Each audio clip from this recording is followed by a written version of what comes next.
Senhoras e senhores, boa tarde. Em nome da AMM, duas boas-vindas a todos nesta conferência. Solicitamos ainda que, por gentileza, ao ocuparem os lugares no auditório, que mantenham aparelhos celulares, qualquer aparelho eletrônico que emita ruído sonoro, desligado no modo de chamada silenciosa. Pela atenção ao pedido antecipadamente, o nosso muito obrigado. Sejam bem-vindos a essa conferência, que tem por tema a aplicação da lei da ficha limpa nas eleições 2012. E para apresentar o tema, convidamos o advogado, ministro aposentado, ex-presidente do Supremo Tribunal Federal e do Tribunal Superior Eleitoral, professor emérito da Universidade de Brasília, UNB, e da Pontifícia Universidade Católica de Minas Gerais, de cujas faculdades de Direito foi professor titular de Direito Constitucional e Teoria Geral de Direito Público, doutor honoris causa pela Universidade de Craiova, na Romênia. Apresentamos o excelentíssimo senhor ministro Carlos Mário da Silva Veloso.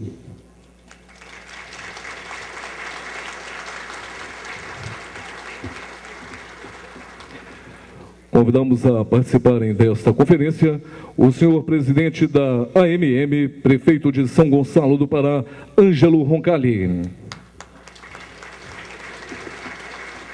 E o senhor superintendente-geral da AMM, doutor Gustavo Persichini.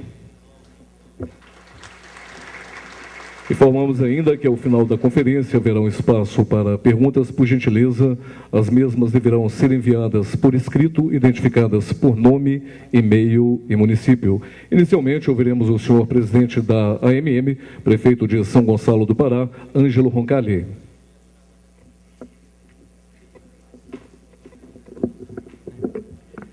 Boa tarde a todos e a todas.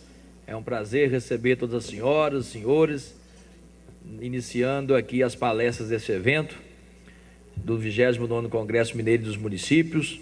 É um tema, ministro Carlos Veloso, a quem desde já agradecemos pela presteza, pela dedicação e pela simpatia, com que acolhe todos nós, sempre muito gentil, cumprimentando ali na feira os prefeitos, a todos aqueles que lhe dirigiram, e sem dúvida alguma, hoje um dos baluartes, e que conhece tudo de direito e mais um pouco, vai ter a oportunidade aqui de falar sobre um tema que nós, gestores municipais, vamos vivenciar. Como muitas obrigações sempre iniciam pelos municípios, a aplicação efetiva da lei da ficha limpa vai se dar no pleito das eleições agora de outubro próximo. Então, seja muito bem-vindo. Cumprimentar o superintendente Gustavo Persichini e, na pessoa dele, a toda a equipe da AMM. Eu já disse isso na abertura do Congresso. É extremamente importante a dedicação de cada funcionário para a realização desse evento.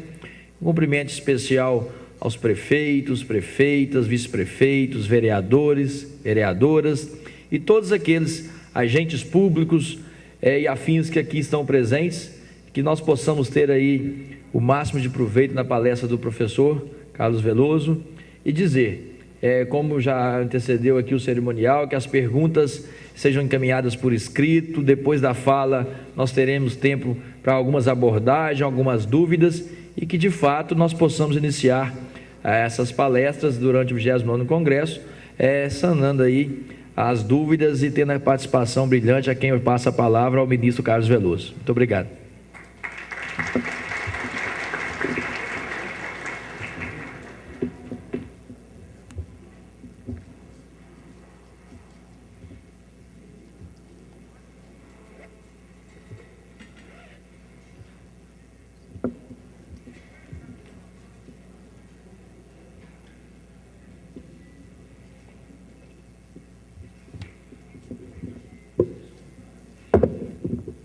Excelentíssimo senhor presidente da Associação dos Municípios Mineiros, excelentíssimo senhor doutor Gustavo, senhores prefeitos, senhores participantes deste congresso, senhores e senhoras, é com muita alegria que retorno à minha terra para falar para a minha gente. sejam as minhas primeiras palavras, pois, de agradecimento por proporcionar-me essa oportunidade de falar para representantes dos municípios mineiros. Felicito a organização do Congresso, felicito a associação pela organização deste Congresso. O Brasil, o federalismo brasileiro, o Estado brasileiro, ele tem uma característica especial. É que o Estado brasileiro surgiu do município. O municipalismo, portanto, é da maior importância. Nós todos cultivamos, com muito interesse, com muito amor, a terra onde nascemos, o município onde nascemos. E esse bairrismo se justifica, se explica, é que, repito, o Estado brasileiro surgiu do município. A primeira Constituição brasileira, a Constituição Imperial de 1824, foi outorgada pelo imperador Dom Pedro I. Ele o fez, entretanto, depois que submeteu o projeto de Constituição às câmaras municipais. Ele fez, primeiramente, com relação à Câmara Municipal do Rio de Janeiro. A Câmara Municipal do Rio de Janeiro aprovou e ele entendeu que o maior município brasileiro, a Câmara do maior município brasileiro, seria bastante suficiente, e a partir daí outorgou a Constituição de 1824, que durou até 1889, quando da proclamação da República. Uma Constituição, portanto, que teve a aprovação municipal. Porque, repito, o Estado brasileiro, ele vem do município. O município surgiu primeiro no Estado brasileiro. Devo falar-lhes sobre a Lei Complementar número 135, essa de 2010. Esta Lei Complementar, a 135, ela foi chamada pela população brasileira, a mídia deu curso, de Lei da Ficha Limpa. Essa Lei da Ficha Limpa, Lei Complementar número 135, de junho de 2010, ela altera a Lei Complementar número 64, de 1990, que estabelece, de acordo com o parágrafo 9º do artigo 14 da Constituição Federal, casos de inelegibilidade, prazos de cessação, incluindo hipóteses de inelegibilidade que visem a proteger a probidade administrativa e a moralidade no exercício do mandato. Este é um projeto, a Lei Complementar número 135, ela é oriunda de um projeto de iniciativa popular. Vejam como isto é significativo. Ela é de iniciativa popular. A Constituição brasileira, ela consagra alguns dispositivos de democracia direta, porque a soberania é do povo. Ora, a soberania popular sendo do povo, o povo, entretanto, não exerce o poder diretamente, porque não é possível. A democracia possível é a democracia representativa, em que alguns mandam em nome da maioria. Agora, a Constituição quer que a população participe de alguma forma também das coisas, da res pública, da coisa pública. Então, a Constituição consagra, ela consagra a Constituição, a iniciativa popular. Ela consagra o referendo, ela consagra o plebiscito. Forma, portanto, o povo, a população, participar diretamente da coisa pública, dos negócios públicos. Ela é, esta lei, altamente moralizadora. E interessante que há ainda uma outra lei que é de iniciativa popular e que é também moralizadora. É a Lei 9.840 de 1999. É a que inclui na Lei das Eleições, que é a Lei 9.504 de 1997, o artigo 41A. Esse artigo 41A pune com rigor o candidato que tenta corromper o eleitor para obter-lhe o voto. É dizer, o candidato que tenta comprar voto, o artigo 41 pune com muito rigor, porque basta a tentativa de compra de apenas um voto. Porque o que a lei visa, o que a lei quer impedir, justamente que um eleitor seja corrompido. E esse artigo 41A da lei 9.504, introduzido pela lei 9.840 de 99, ele já cassou mandatos de senador, ele já cassou mandato de governador. Quer dizer, até então tinha-se cassação de mandatos de prefeitos. Esse artigo veio moralizar e impôs cassações, portanto, de senador, de governador, etc. E agora a lei complementar 135. O projeto de iniciativa popular, inicialmente apresentado, ele considerava inelegível, veja o projeto, os condenados em primeira instância. Bastaria uma condenação em primeira instância. A denúncia acolhida por órgão colegiado, é dizer, se a denúncia teria sido acolhida, por exemplo, em instância única, não é?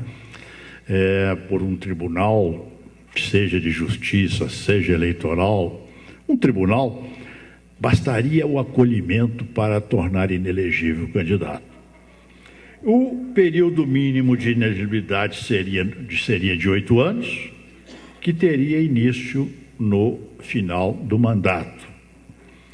A lista de crimes incluía crimes contra o meio ambiente e a saúde pública, a vida e a dignidade sexual, o racismo e a tortura.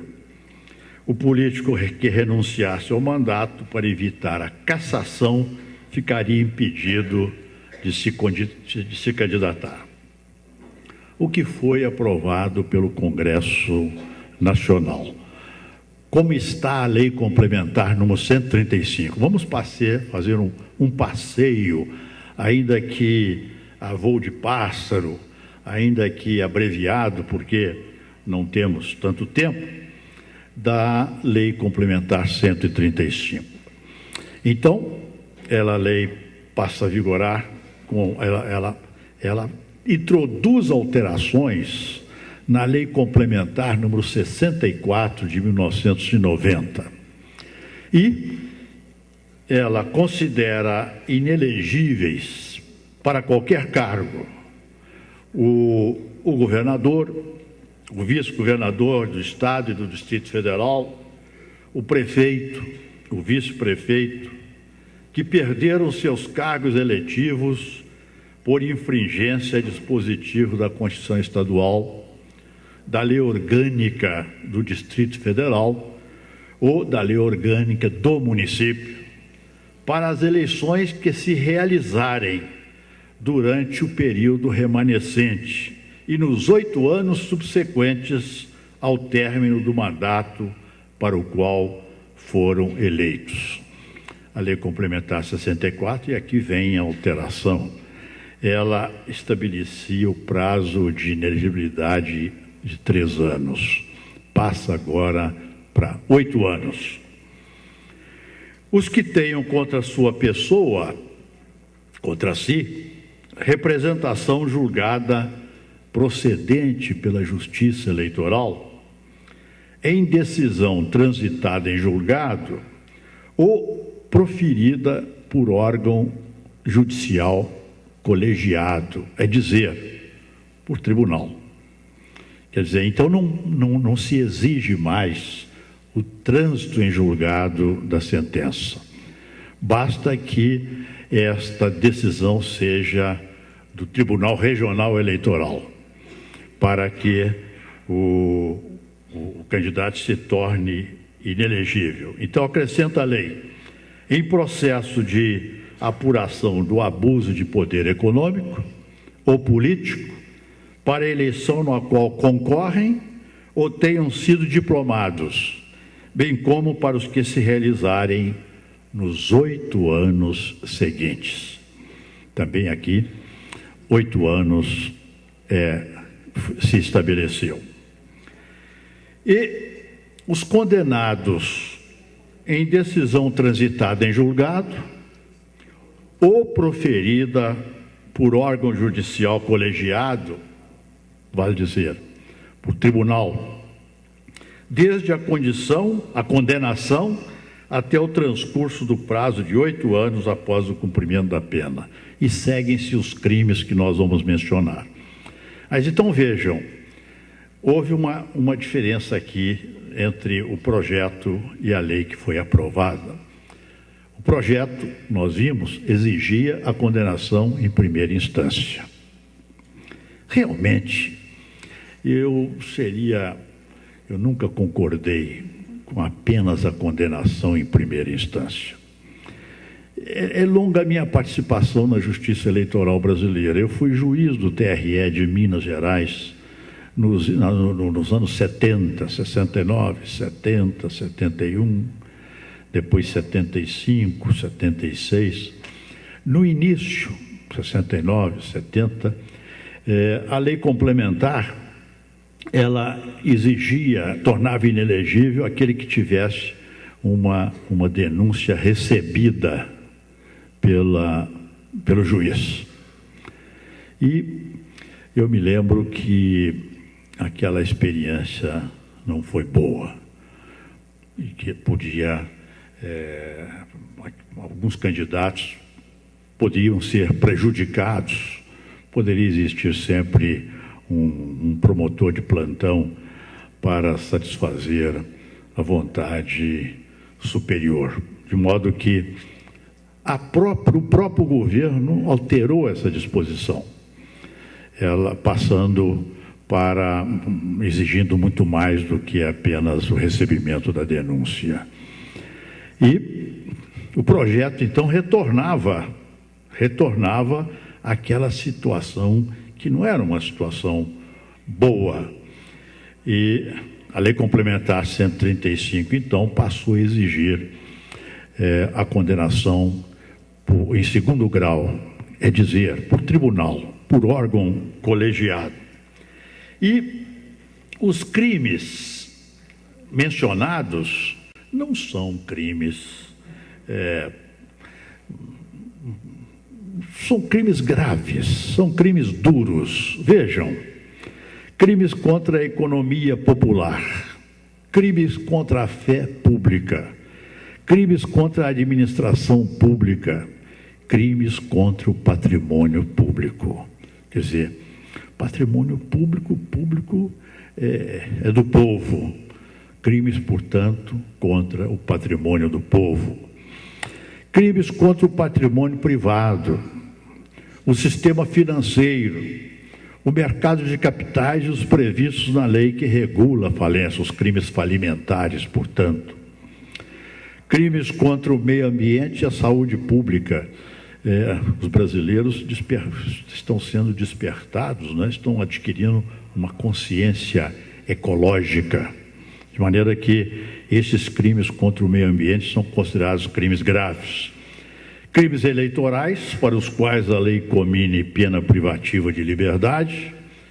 Crimes de abuso de autoridade, nos casos em que houver condenação à perda do cargo ou à inabilitação para o exercício de função pública. Lavagem ou ocultação de bens, direitos e valores. Tráfico de entorpecentes e drogas afins. Racismo, tortura, terrorismo e crimes hediondos. Crimes de redução à condição análoga de escravo e contra a vida e a dignidade sexual, ou crimes praticados por organização criminosa, quadrilha ou bando. Esses crimes que cuja condenação vai gerar inelegibilidade por 8 anos, esses crimes hão de ser dolosos. É dizer, o crime simplesmente culposo não gera inelegibilidade.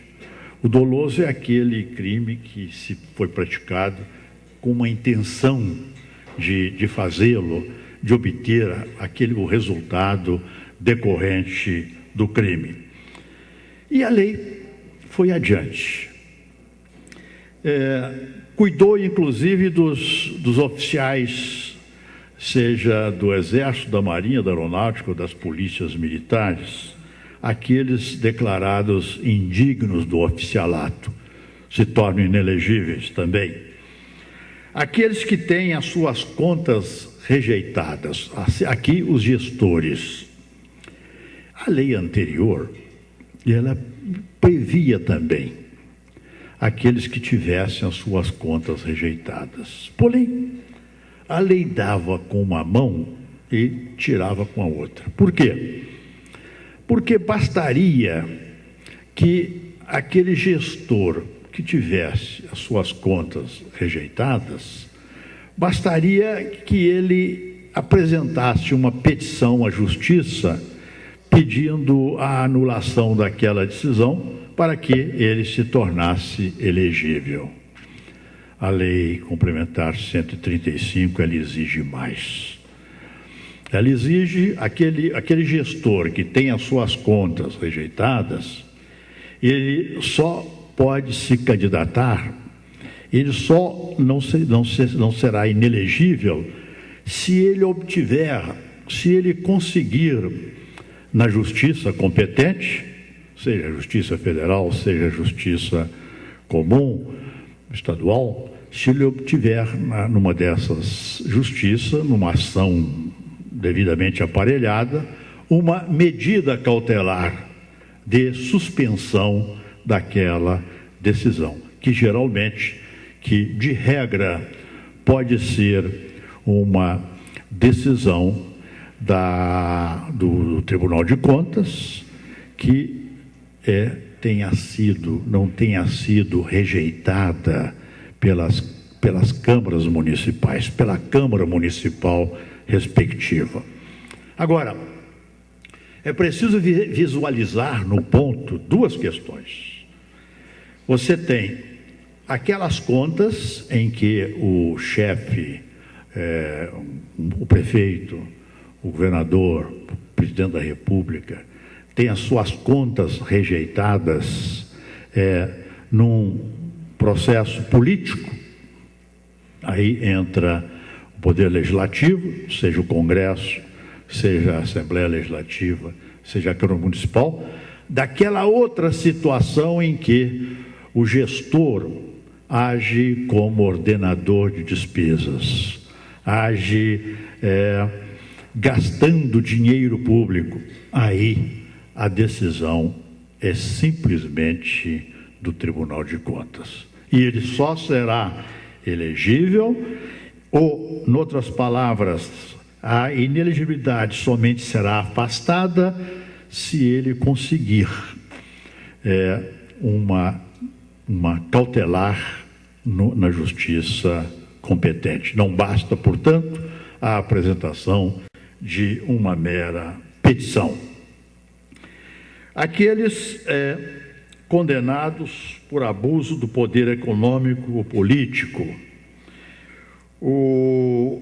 os condenados por corrupção eleitoral, captação ilícita de votos de sufrágio, doação, captação ou gastos ilícitos de recursos de campanha ou por conduta vedada aos agentes públicos. E aqui surge uma questão interessante. Aliás, até já me fizeram uma pergunta. A questão das contas de campanha. Hoje, a coisa, então, é posta com muito maior responsabilidade, com muito maior objetividade. Então, cuidem aqueles que forem candidatos nas eleições, nestas eleições de 2012, cuidem com muito cuidado das contas de campanha pública. E aqueles que têm rejeitadas contas desse tipo, eles vão enfrentar um processo, um procedimento para declaração de sua inelegibilidade. Isso virá ou por representação de partido político ou por representação do Ministério Público. O presidente da República, o governador de estado, do Distrito Federal, o prefeito, os parlamentares que renunciarem a seus mandatos para o fim de evitar, por exemplo, uma cassação, e eles se tornam inelegíveis por 8 anos. Até a lei complementar número 135, esta renúncia não implicava inelegibilidade. Então, nós vimos diversos parlamentares que, para o fim de evitar a cassação, renunciaram aos seus mandatos e voltaram depois como candidatos. No ponto, eu tenho uma divergência com o Supremo Tribunal Federal. No ponto. É que aquelas renúncias que ocorreram quando a lei não impunha nenhuma restrição, elas se tornaram ato jurídico perfeito e acabado. E porque se tornaram ato jurídico perfeito e acabado, a lei nova teria que respeitar. Mas não foi esse o entendimento do Supremo Tribunal Federal. Recentemente, julgando 2 ações declaratórias de constitucionalidade e uma ação direta de inconstitucionalidade, ela, por maioria, a Corte, por maioria, entende que terá aplicação nas eleições de 2012. Em 2010, nós tivemos mais de um candidato que foram impugnados, mas depois assumiram os mandatos para os quais foram eleitos. Por quê? Porque a Lei 135, ela sendo do próprio ano de 2010, ela, em razão do princípio da anterioridade eleitoral, inscrito no artigo 16 da Constituição, ela não poderia ser aplicada no ano de 2010. E aí, perfeito entendimento do Supremo Tribunal Federal. Esse artigo 16 da Constituição, que estabelece o princípio da anualidade eleitoral, ele veio justamente para impedir leis casuísticas, leis que, ou para beneficiar ou para prejudicar, vinham no ano da eleição, afastando candidatos ou possibilitando a candidatura dos favoritos, não é? Do poder do príncipe. Esse dispositivo constitucional, portanto, ele é altamente moralizador e o Supremo Tribunal Federal fez muito bem em aplicá-lo nas eleições de 2010. Ademais, vejam, reformas se fazem com sentido prospectivo, se faz sempre com os olhos no futuro, nunca para o passado, nunca com efeito retroativo. Os condenados à suspensão dos direitos políticos, vejam, aqueles que receberam uma condenação, suspensão dos direitos políticos, em decisão transitada em julgado, ou proferida por órgão judicial colegiado, por ato doloso de improbidade administrativa, que importe lesão ao patrimônio público e que importe enriquecimento ilícito, desde a condenação ou o trânsito em julgado até o transcurso do prazo de 8 anos após o cumprimento da pena. Vejam, não é somente, portanto, a condenação criminal, é também a condenação por improbidade administrativa. E improbidade administrativa por ato doloso, não um ato, o prefeito deixou de assinar um papel, a conta, portanto, foi rejeitada e ele suporta uma ação de improbidade administrativa movida pelo Ministério Público. Isso não é bastante suficiente. O ato há de ser doloso. Não se exige mais o trânsito em julgado. Os senhores estariam a perguntar, melhor, vamos deixar mais para frente, vamos discutir uma questão que é polêmica, que é o princípio da inocência consagrado na Constituição. Mais na frente vamos discuti-lo.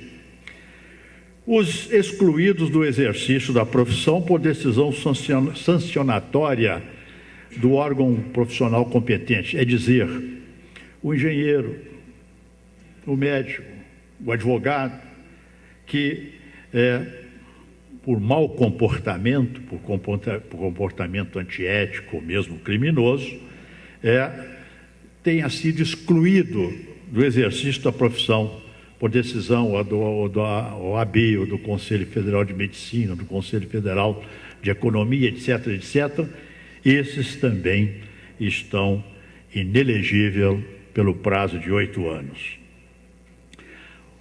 Interessante a lei aqui, o que eu vou mencionar, ela foi de uma percepção extraordinária.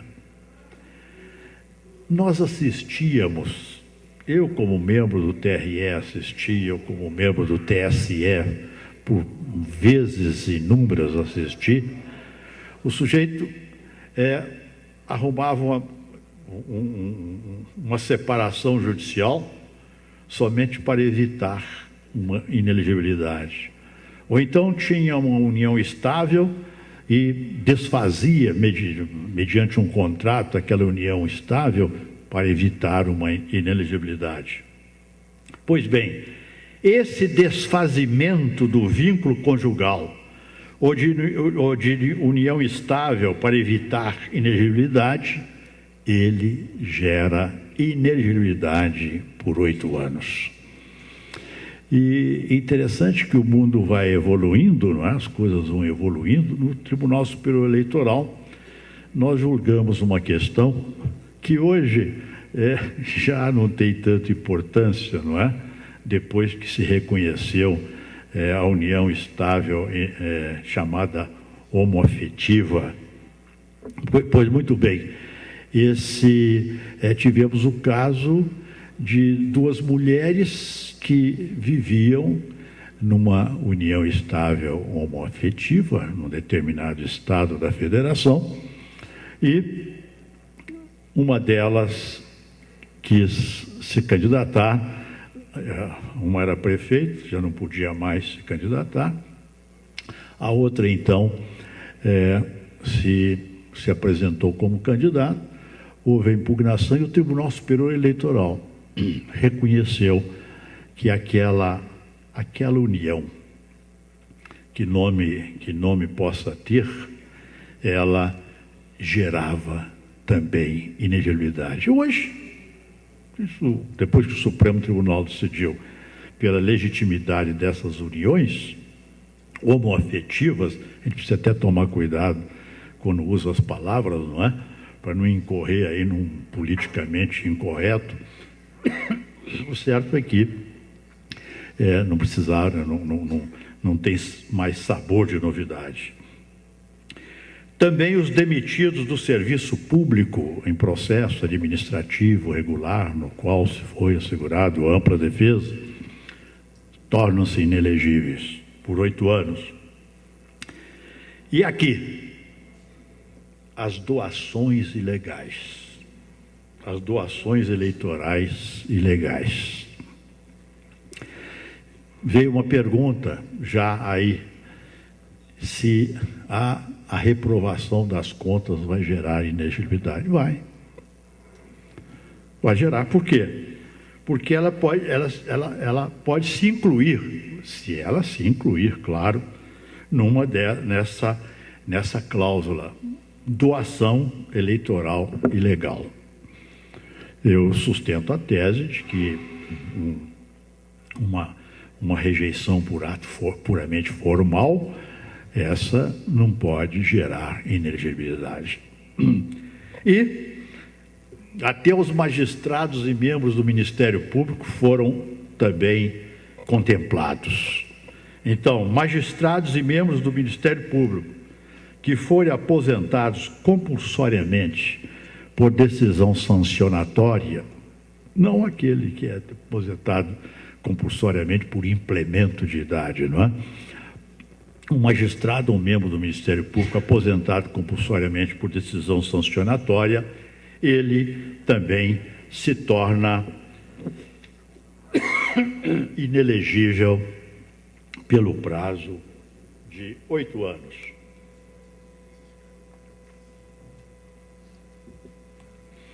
E agora vejamos as questões polêmicas. O Senado, o texto aprovado pelo Senado, primeiro a Câmara votou, depois foi ao Senado. O texto, então, aprovado pelo Senado, ele diz, está lá na Lei Complementar 135, que são inelegíveis os que forem condenados. E alguns dispositivos, o texto aprovado pela Câmara dos Deputados dizia: os que tenham sido condenados. O verbo, os que tenham sido condenados, está-se a ver, né? Vamos lembrar das nossas lições no curso ginasial. Os que tenham sido condenados está no pretérito perfeito composto.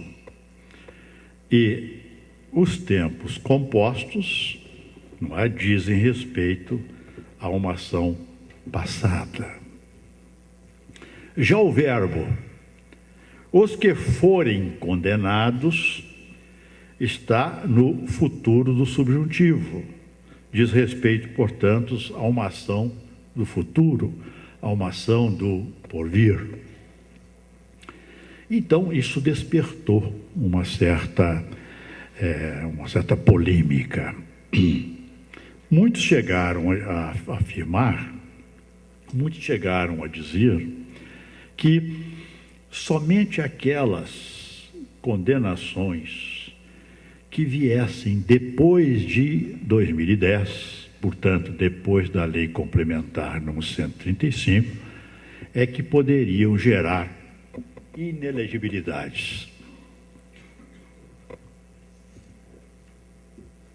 Eu sempre divergi desse entendimento. Por quê? Porque as leis, elas precisam ser interpretadas. Aqui, se interpretar desta forma, ter-se-á apenas uma interpretação gramatical, uma interpretação, portanto, literal. A interpretação literal, ela não passa de uma leitura da lei.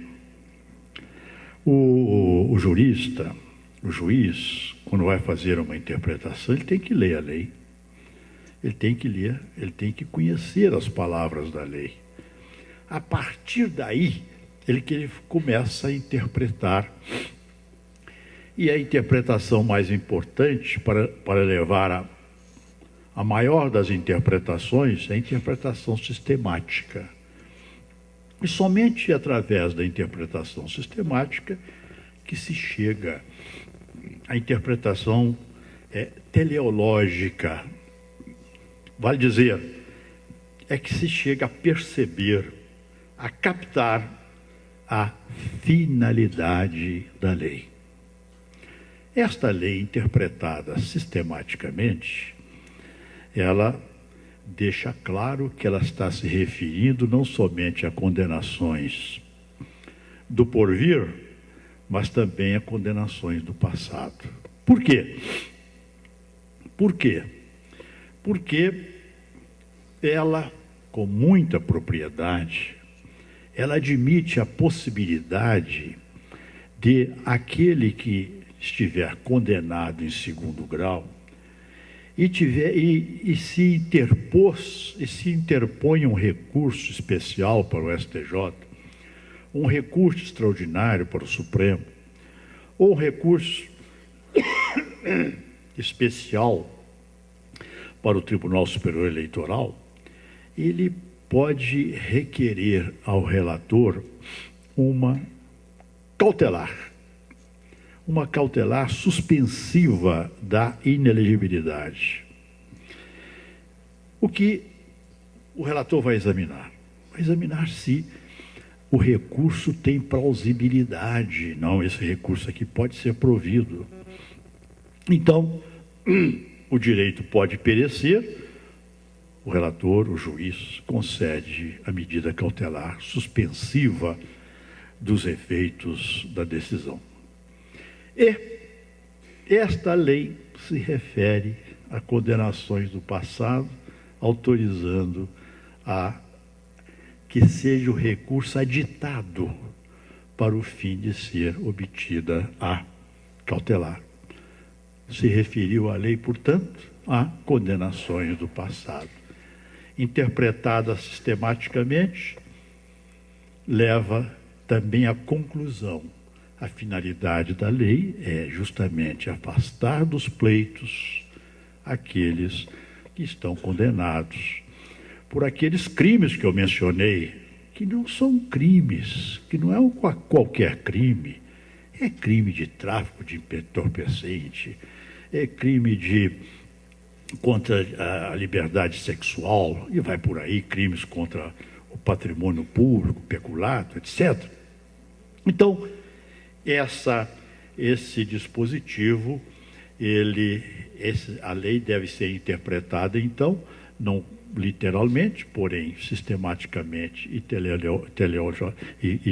com a finalidade de obter a sua finalidade. E foi assim que o Supremo Tribunal Federal decidiu. O texto aprovado, outra questão polêmica. O texto aprovado em face da presunção de não culpabilidade, inscrito no artigo 5º, inciso 62 da Constituição. A Constituição consagra o princípio da não culpabilidade, a presunção da não culpabilidade, a presunção, portanto, de inocência. e chega a mencionar trânsito em julgado da decisão. Quer dizer, a culpabilidade somente, essa presunção somente criminalmente, somente se resolve com o trânsito em julgado da decisão. Todavia, sempre sustentamos que bastaria a condenação em segundo grau. E por quê? Porque a Constituição, primeiro, ela não consagra uma certeza de inocência até o trânsito em julgado. Não. Ela consagra uma presunção. Ora, eu indago a cada um dos senhores.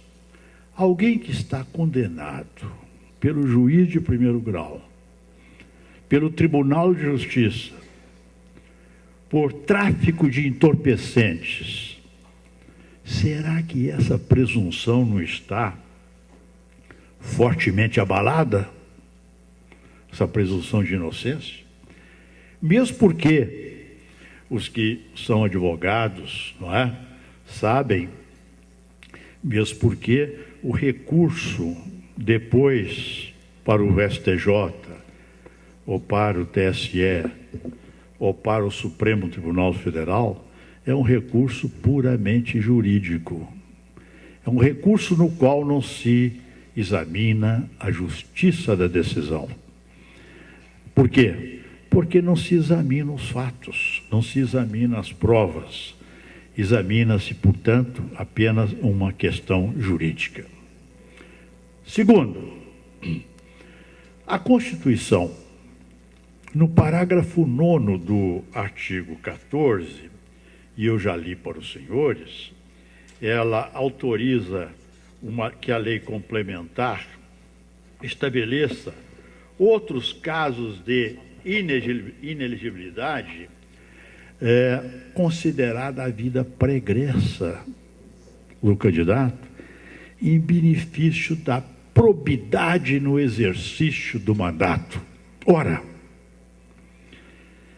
se você conjuga esse dispositivo com aquele dispositivo anterior que mencionamos, portanto, numa interpretação sistemática do texto constitucional, você vai chegar à conclusão de que, realmente, a Constituição, ela, no que toca ao mandato eletivo, ela quer dispositivos, a edição de dispositivos especiais. Por isso mesmo, o Supremo Tribunal Federal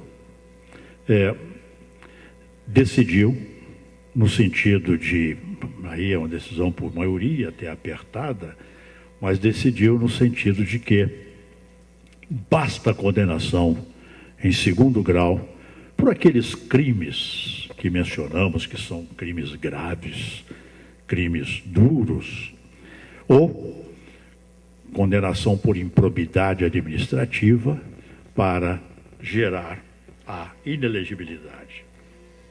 E o Supremo anteriormente, quando a lei complementar ainda não tinha vigência, na ADPF, a ADPF é a Ação de Descumprimento de Preceito Fundamental, de que teve como relator o ministro, número 144, que teve como relator o ministro Celso de Mello, reiterou a exigência, isso anteriormente, do trânsito em julgado.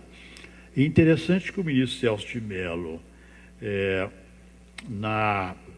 nessa decisão, ele fez questão de ficar vencido, sustentando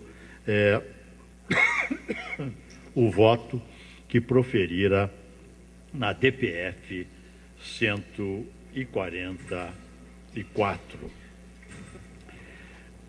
A questão da não aplicação na eleição de 2010, já mencionei, a decisão foi perfeita, porque, sem dúvida, que a Lei Complementar 135, ela altera o processo eleitoral.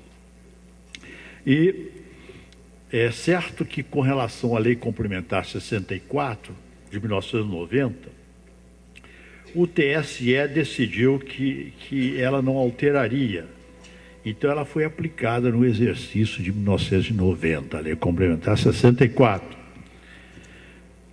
O Supremo Tribunal, entretanto, recentemente, afastou a aplicação da Emenda Constitucional 52 de 2006, que tratava da verticalização das coligações no mesmo ano. Lembram-se?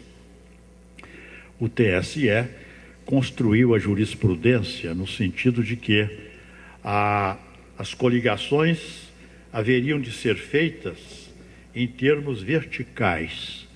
Se os partidos fizessem, no âmbito federal, uma certa coligação, essa coligação haveria de ocorrer no âmbito estadual e no âmbito municipal.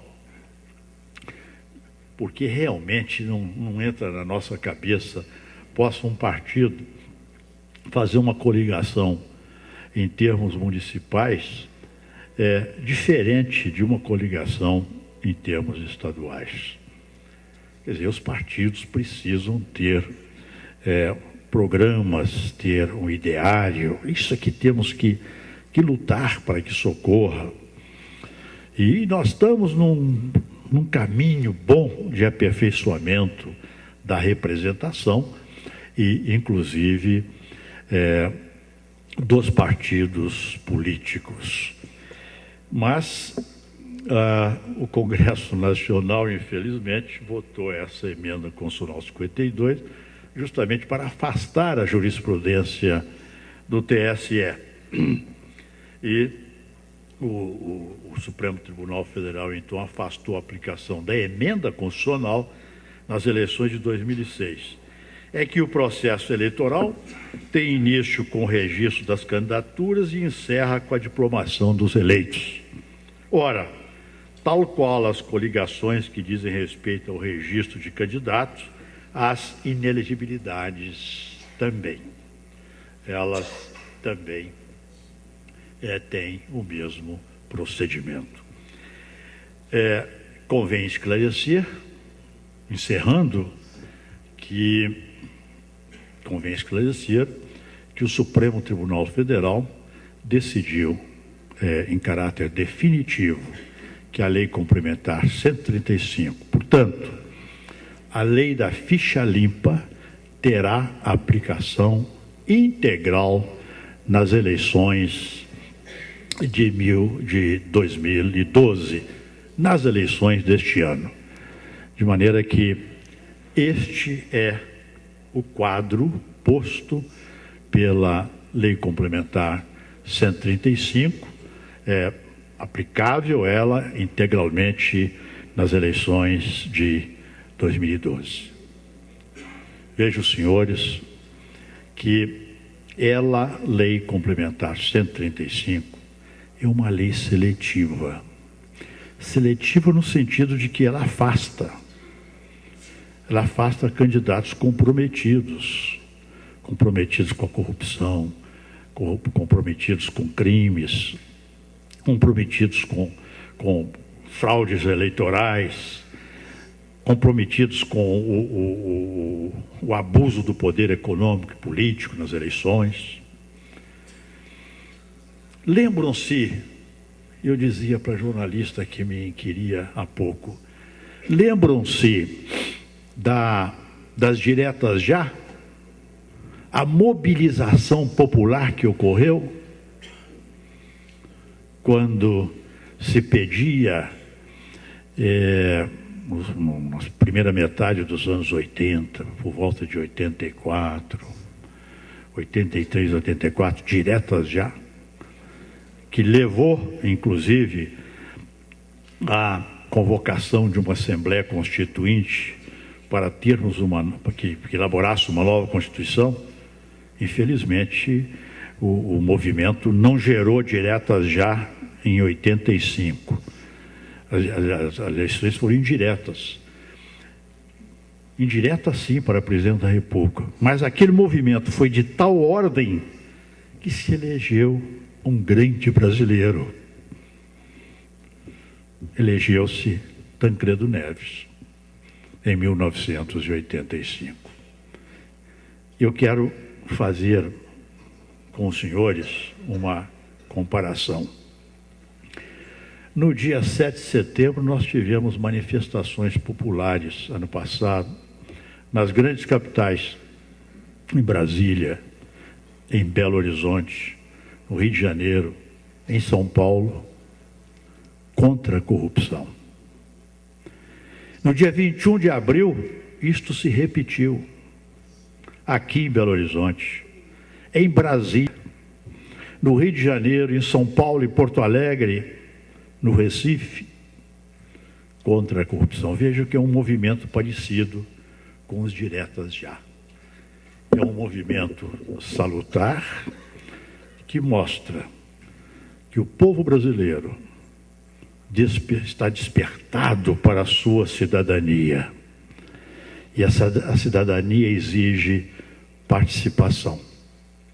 E a cidadania exige, a cada momento, a cada dia da nossa vida, que tenhamos governos legitimamente escolhidos, porque nós todos, cada um de nós e todos nós, temos o direito subjetivo a um governo honesto.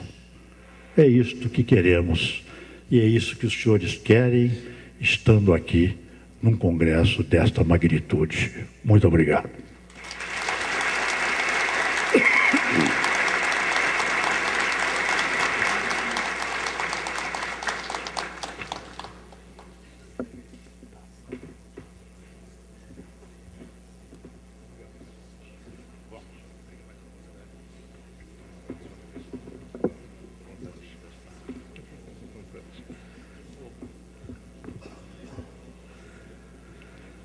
Senhoras e senhores, para as considerações referentes ao tema apresentado pelo excelentíssimo senhor ministro Carlos Mário da Silva Veloso, ouviremos então o senhor superintendente-geral da doutor Gustavo Pesicchini, e na sequência teremos então as perguntas referentes ao tema apresentado.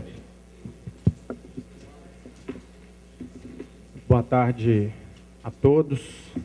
Muito obrigado, senhor ministro, pela brilhante exposição feita aqui neste auditório. Foi uma honra muito grande ter a participação do senhor aqui até esse momento. A se sente gratificada por essa sua participação. Meu nome é Gustavo Pesicchini, eu sou superintendente-geral da Associação Mineira de Municípios e hoje, em especial, é uma data muito importante na minha vida e queria compartilhar um segundo dessa data com todos os senhores. Há 3 anos exatamente, e como é que a vida dá voltas e o destino prega algumas peças na gente.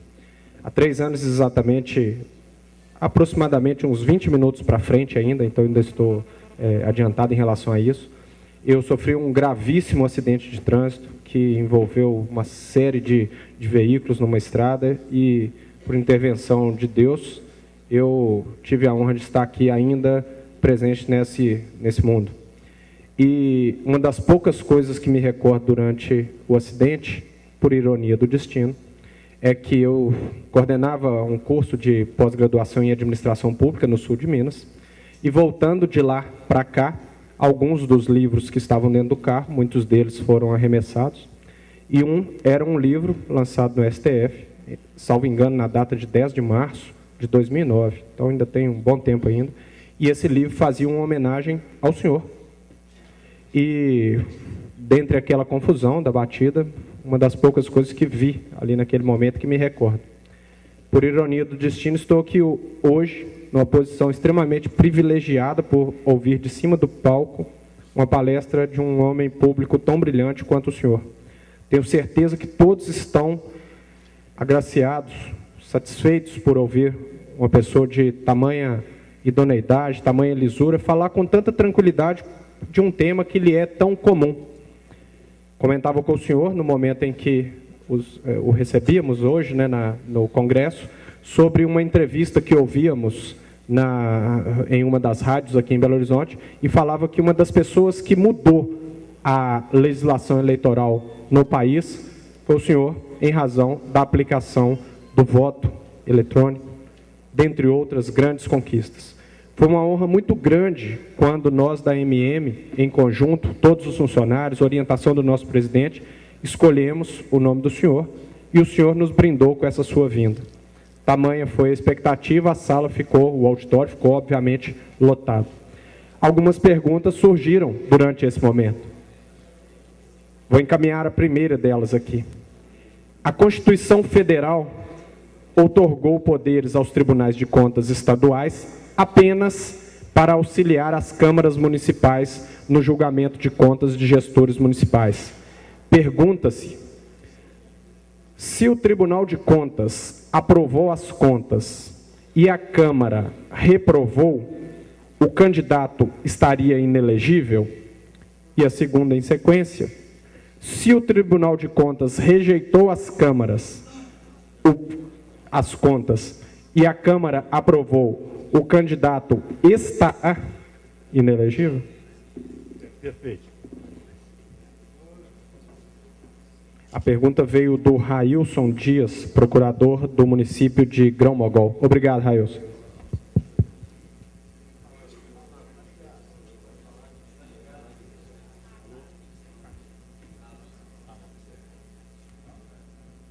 Duas hipóteses. Primeira hipótese: tratando-se do procedimento de contas do chefe do Executivo Municipal, o chefe do Executivo Estadual, se está no procedimento político, então, se a Câmara rejeitou a desaprovação por parte do Tribunal de Contas, ele é elegível. Ele é elegível. Primeira hipótese. Agora, eu mencionei também o caso em que não se trata do processo político, e sim daquele processo em que o chefe do Executivo é ordenador de despesas. Aí a coisa é diferente. Aí não é necessária a intervenção da Câmara Municipal. É o que está na lei, vejam. São inelegíveis, para quaisquer cargos os que tiverem suas contas relativas ao exercício de cargos ou funções públicas rejeitadas por irregularidade insanável, que configure ato doloso. Quer dizer, então não basta uma irregularidade puramente formal, de improbidade administrativa, e por decisão irrecorrível do órgão competente, salvo se esta houver sido suspensa ou anulada pelo Poder Judiciário, para as eleições que se realizarem nos 8 anos seguintes, contados a partir da data da decisão. Agora vejam-se, aplicando-se o disposto no inciso 2 do artigo 71 da Constituição Federal, a todos os ordenadores de despesa, sem exclusão de mandatários que houverem agido nessa circunstância. Então, são casos diferentes. Aqui, eu conheço casos em que o prefeito ordenava a despesa, saltando do automóvel, vinha um sujeito, ele autorizava, pode fazer esse gasto. Esse gasto é uma viagem aqui do fulano, autorizava. Quer dizer, isso é um perigo. Eu aconselho os senhores que serão candidatos a prefeito, quando eleitos, no ordenar as despesas, tome a maior cautela, tome o maior cuidado, porque aí, considerada a irregularidade na ordenação da despesa, não haverá participação da Câmara Municipal e ele acaba se tornando inelegível. É uma inovação da Lei Complementar 135. Obrigado, ministro. O Gustavo já fez a saudação, o agradecimento. Mais uma vez, em nome de todos os presentes, nós os reverenciamos e agradecemos. Vamos tentar ser mais ágil aqui nas perguntas, para a gente tentar atender o maior número possível. Aquelas que, porventura, não forem respondidas, nós encaminharemos ao ministro, ele irá nos enviar as respostas e depois nós postaremos no portal da Associação Mineira dos Municípios. Uma pergunta aqui, na verdade, 3 em 1, é a pergunta da Cátia Moreira, secretária de Fazenda de Nova Módica. Ela faz os cumprimentos ao senhor e cita que um candidato nas eleições de 2009 a prefeito teve a sua conta de campanha rejeitada. Após processo na promotoria da comarca do seu município, as contas foram declaradas corretas. O erro ou a falha em questão foram esclarecidas e automaticamente a defesa proferida. Em 2010, o candidato aprovado nas eleições em segundo lugar assumiu a administração, devido à cassação do prefeito eleito. O prefeito em questão, o que tinha sido cassado e obviamente foi substituído, porque ficou em segundo lugar, é candidato para as eleições de 2012. Pergunta: uma vez o processo de contas de campanha, quando de sua primeira candidatura já ter sido aprovado, ele ainda precisa buscar medida cautelar de suspensão da rejeição desta conta? Se bem entendi, vejam, ele foi cassado. Ele eleito foi cassado. O candidato foi eleito em 2009. Se ela quiser se apresentar e esclarecer, fica à disposição, mas não é isso? Candidato a prefeito. 2008. Ah, sim. Desse que ficou em segundo.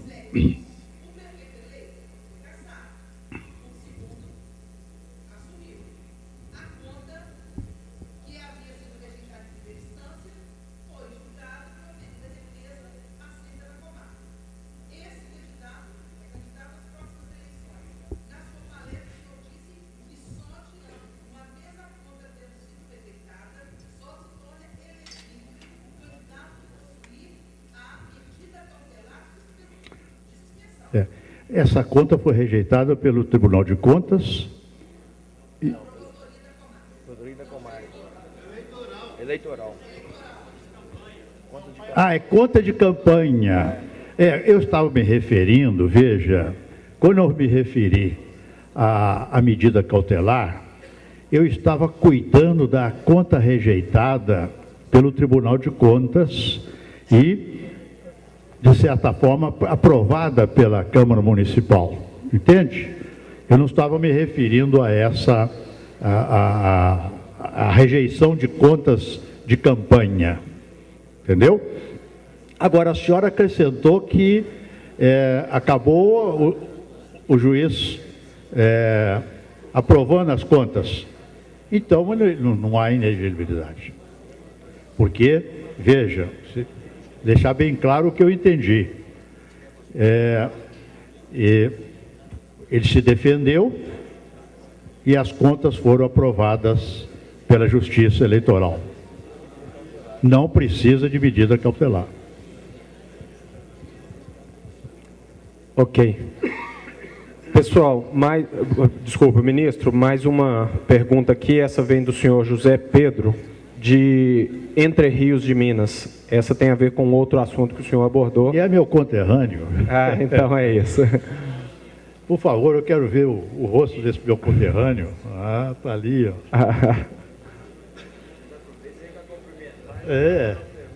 Então tá, então tem aqui. Como é que vai? Tudo bem? Na proposta. Lembro, claro, sem dúvida, viu? Essa pergunta é referente à cidade que eu moro hoje, então para isso. Estou dentro do Rio, a gente mora Sei. Tá bom. Vamos ver. Excelente. Então. A pergunta é a seguinte: prefeito eleito em 2004, reeleito em 2008, desquitado após a eleição em 2008.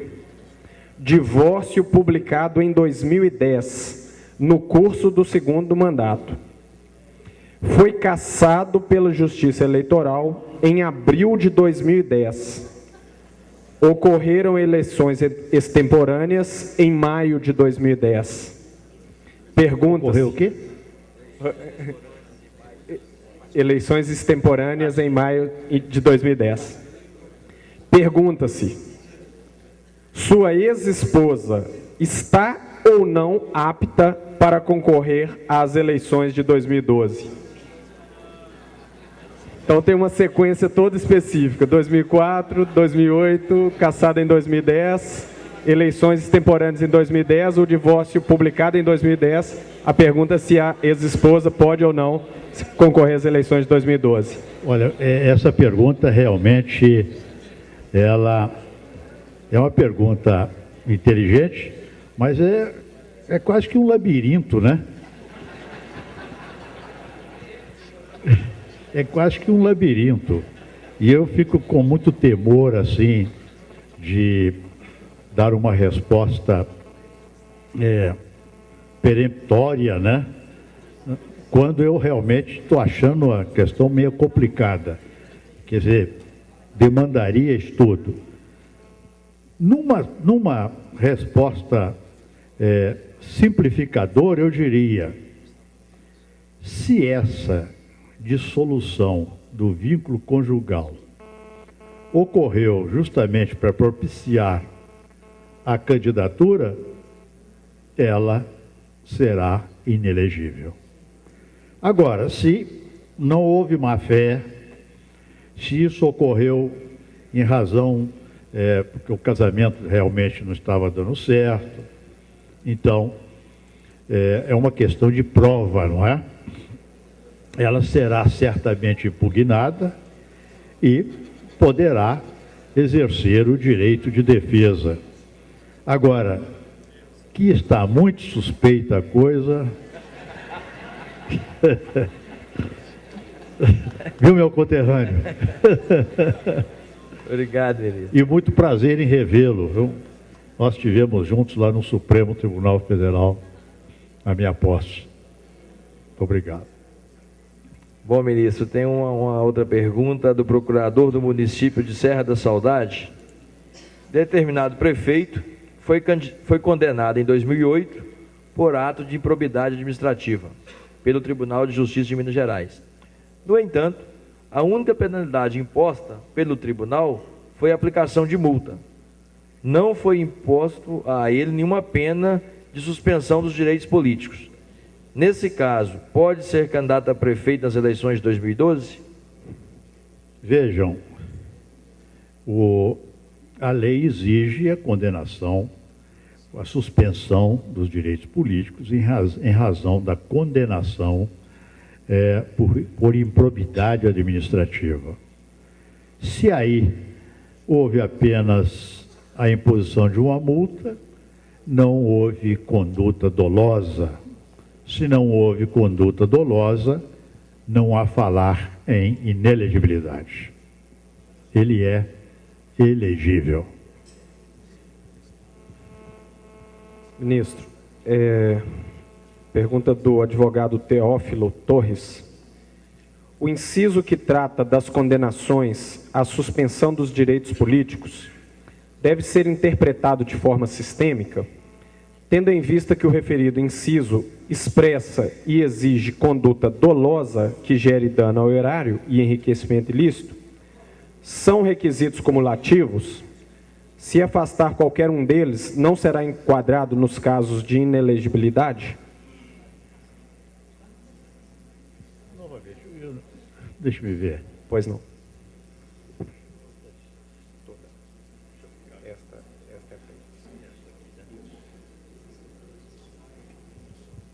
Sem dúvida, primeiro, começo respondendo assim. Esse inciso, que trata das condenações à suspensão dos direitos políticos, que tem que ser interpretado de forma sistemática. Tendo em vista que o referido inciso expressa e exige conduta dolosa, que gere dano ao erário e enriquecimento ilícito, aliás, a jurisprudência do Superior Tribunal de Justiça, ela é no sentido de que a improbidade administrativa, ela deve ser dolosa. Na pior das hipóteses, ela deve ser oriunda de culpa grave. Culpa grave é aquela em que há conjunção da imperícia, não é?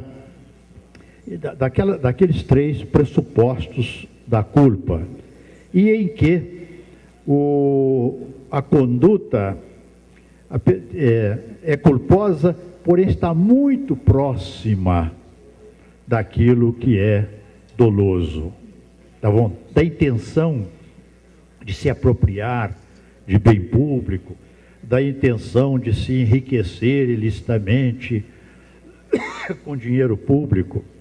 Se não há esses pressupostos, não há falar, portanto, em inelegibilidade numa interpretação sistemática.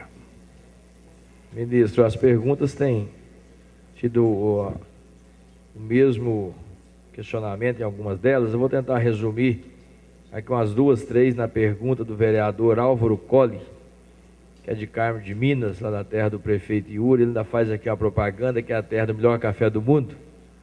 Muitos aí eu tenho certeza que podem atestar, é um dos melhores, sem dúvida. Ele parabeniza o senhor e faz aqui 3 perguntas em uma. Um prefeito que teve suas contas rejeitadas pelo TCE por excesso de suplementação, mas que teve essas mesmas contas aprovadas pela Câmara, é inelegível ou não? Quer dizer, então a Câmara, ela rejeitou o parecer do Tribunal de Contas Estadual, não é isso? Isso, o TCE rejeitou por excesso de suplementação, mas a Câmara aprovou. A Câmara, quer dizer, rejeitou o parecer. Rejeitou o parecer do Tribunal. O Tribunal, ele é elegível. Elegível. Elegível. E se a Câmara resolvesse essas contas, se a Câmara reprovasse essas contas, o prefeito seria inelegível? Em princípio, sim. Em princípio, sim. Se ele for inelegível, a partir de qual data essa inelegibilidade é contada? Cabe recurso protelatório?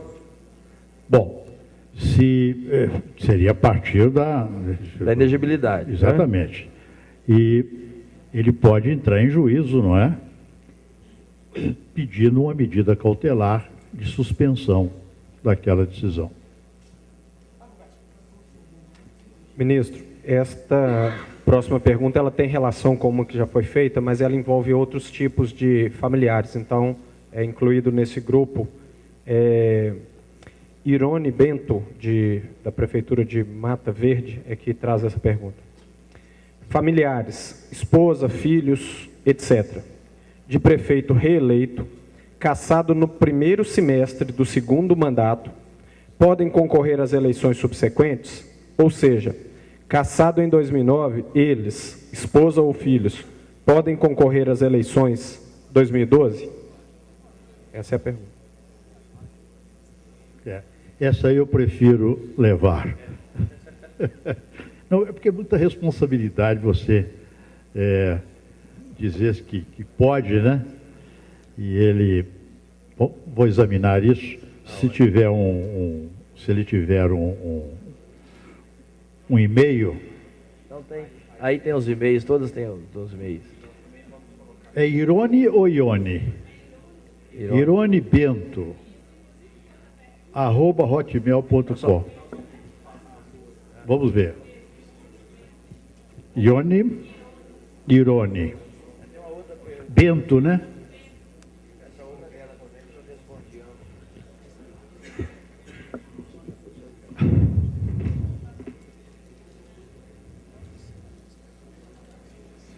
Gostaria de saber, relação a vice-prefeito cassado, enquadrado pelo artigo 41A, fica inelegível para as eleições de 2012. Ele foi cassado em que ano? Está inelegível.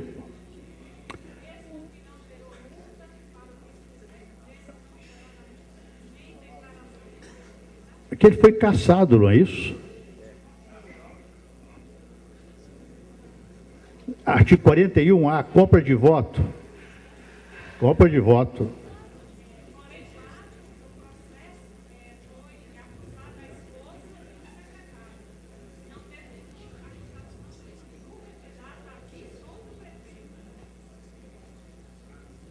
Mas é ele que quer ser candidato.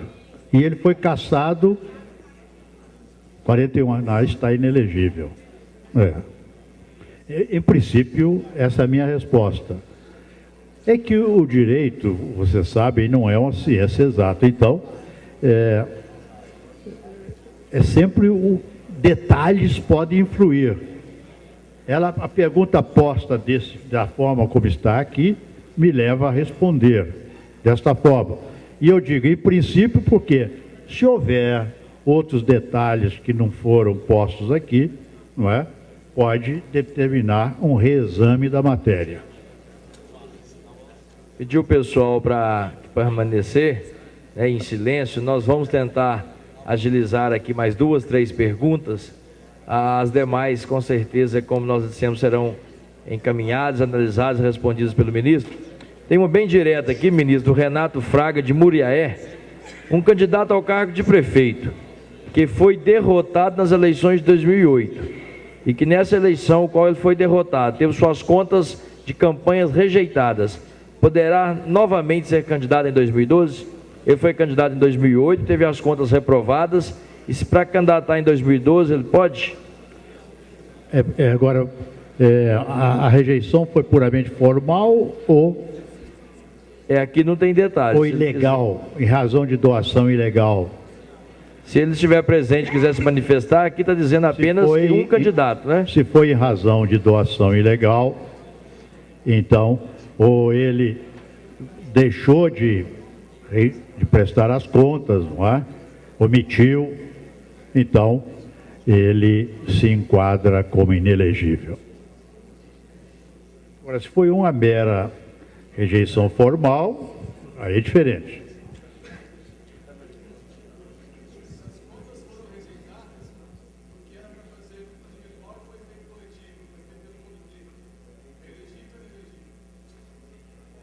E ele depois não procurou...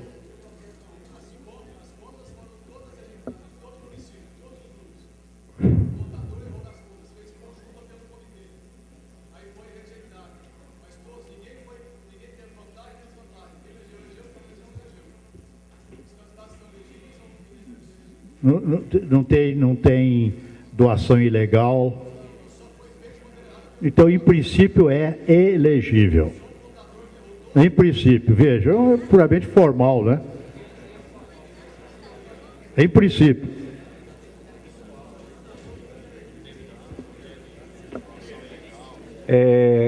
Mais uma pergunta aqui de um vereador de Nazareno, o Jovino César.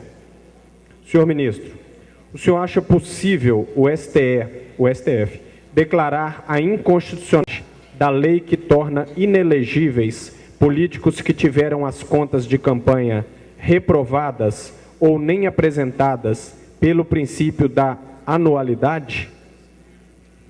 Essa é a pergunta. Mas esse princípio já foi respeitado, né? Com relação à eleição de 2010. Então não há falar mais em princípio da anualidade com relação à lei complementar 135.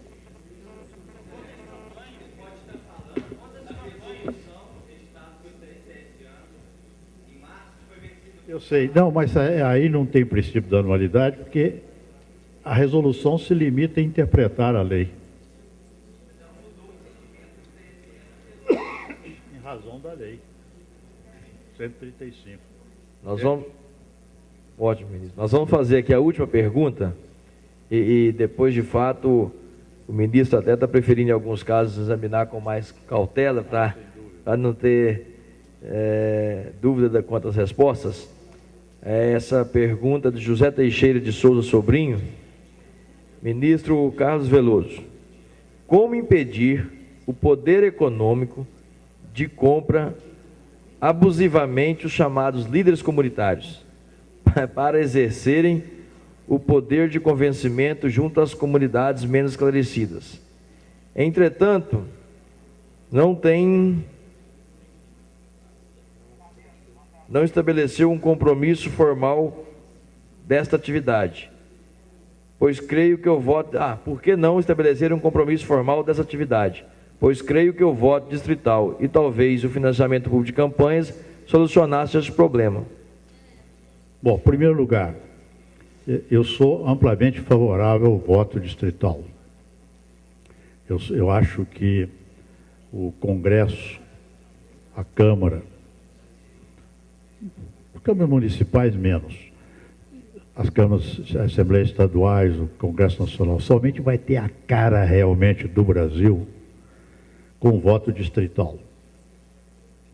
Eu sou favorável até ao voto distrital puro. Todavia, por reconhecer que não se deve ir do 880, que o brasileiro gosta muito, podíamos começar com o distrital misto, né? Que deu certo, por exemplo, na Alemanha, e que tem dado certo em outros países. Eu penso que esse sistema proporcional puro, sabe que esse sistema proporcional puro só tem no Brasil e na Finlândia? Não tem em outro país. Quer dizer, tem alguma coisa errada aí. E ele realmente, esse sistema proporcional, ele está comprometido com o poder econômico, com os abusos do poder econômico, com os abusos do poder político. Eu sei bem o que a pergunta encerra. Esses líderes comunitários, não é? Eles são muito assediados por candidatos que têm dinheiro, que fazem doações para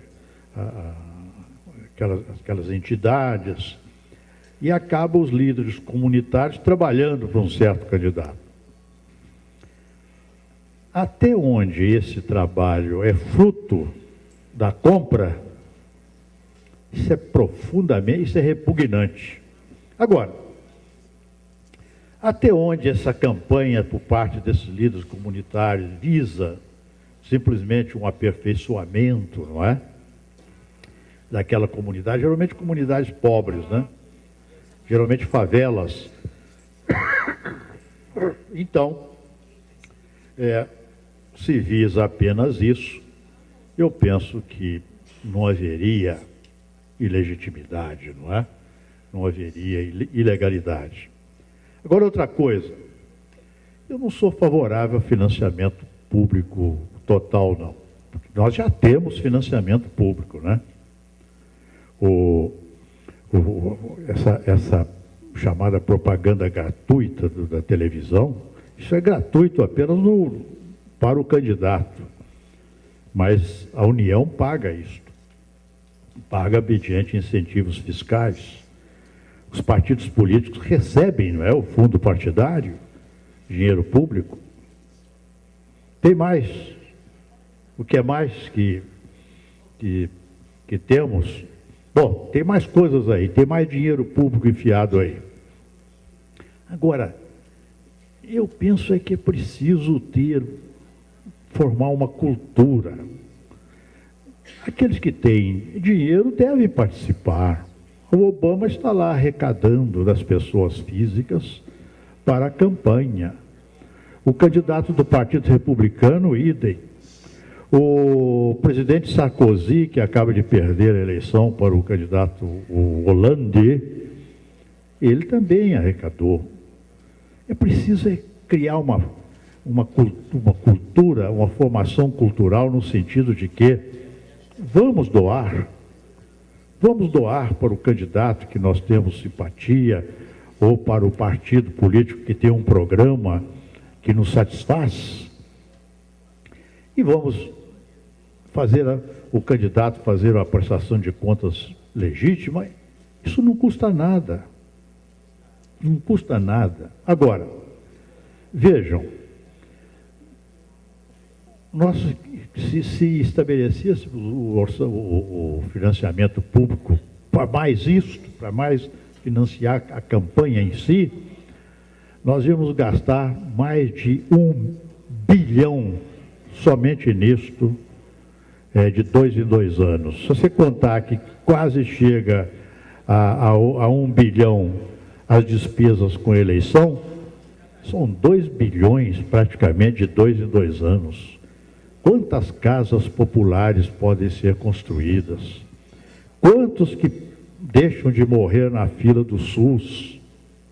Apesar desse ufanismo que nós estamos indo muito bem, mas a televisão está mostrando gente, paciente deitado nos corredores dos hospitais, morrendo pouco a pouco.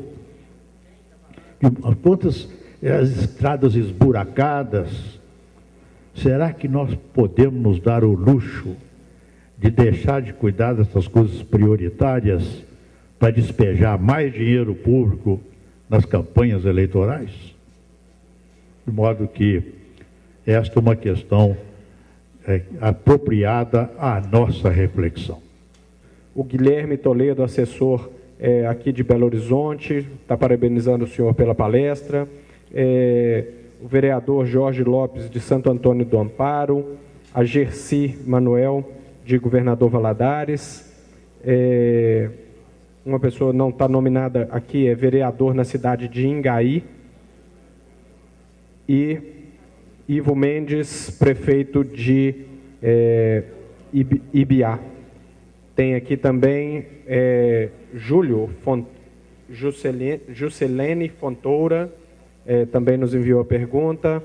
Eduardo Crisólita, da Câmara de Crisólita. Eu acho que tem algumas com o nosso presidente aqui também. Nós temos aqui, queremos agradecer e com certeza pode nos cobrar que vai ser disponibilizado aí, respondido pelo ministro, do Arnaldo Soares Pascoal, vice-prefeito de Paulistas. Nós temos aqui o Dr. Bruno Aleixo, advogado do PDT, Minas Gerais, vereador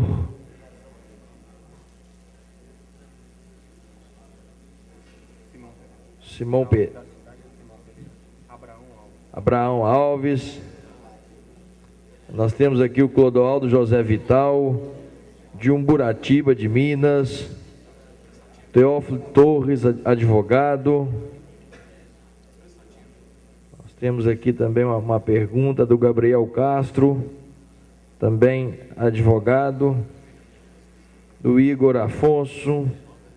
E finalizando aqui do Elton Vitor, lá do município de Capelinha. Então, mais uma vez, nós agradecemos a cada um pela presença.